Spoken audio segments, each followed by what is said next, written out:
Elle bouge cette France et elle a posé ses valises en Normandie aujourd'hui à la ferme des Peupliers, un marque d'agroalimentaire, on peut le dire comme ça, qui produit des yaourts, qui produit du lait et tout vient du lait qui est produit ici. Et justement, ça nous intéresse pour notre Demain au travail, Elisabeth, puisque Édouard Chedreux, vous êtes le patron de la ferme des Peupliers, vous avez réinventé les conditions de travail de vos collaborateurs.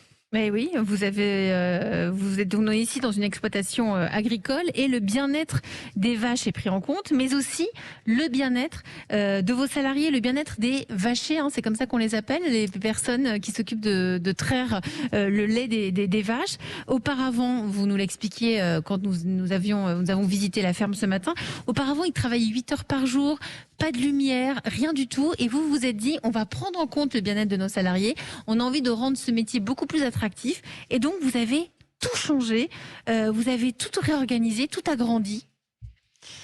Alors effectivement, dire qu'on a réussi, c'est ambitieux. Dire qu'on travaille à faire changer le modèle, c'est le cas avec nos équipes.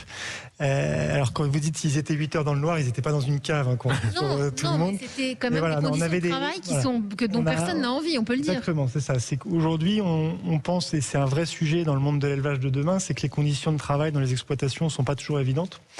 Et que si on veut donner à des gens d'aller s'investir, vous parliez tout à l'heure de reconversion, dans le métier, il faut aussi qu'on pense à ce que ça soit accueillant.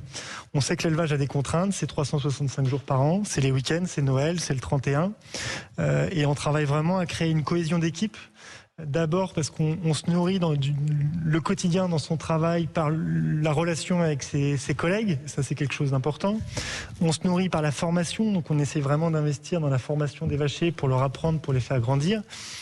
Et c'est vrai que c'est un peu une difficulté parce que c'est pas aujourd'hui une filière dans le monde de l'élevage. C'est-à-dire qu'on veut voir l'élevage comme la ferme individuelle avec l'exploitant. C'est un très beau modèle et c'est très bien. Et c'est dangereux de vouloir un modèle unique d'élevage en France. Et aujourd'hui, ce qu'on aimerait, c'est d'aller vers cette multiplicité des postes.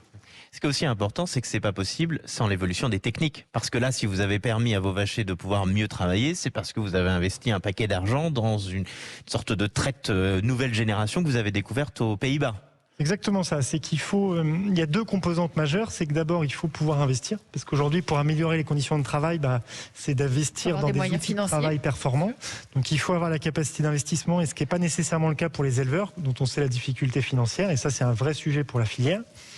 Et la deuxième chose, c'est aussi les tailles, c'est-à-dire qu'aujourd'hui il y a un vrai débat de société, où on veut des fermes les plus petites possibles, parce que c'est l'image qu'on en souhaite.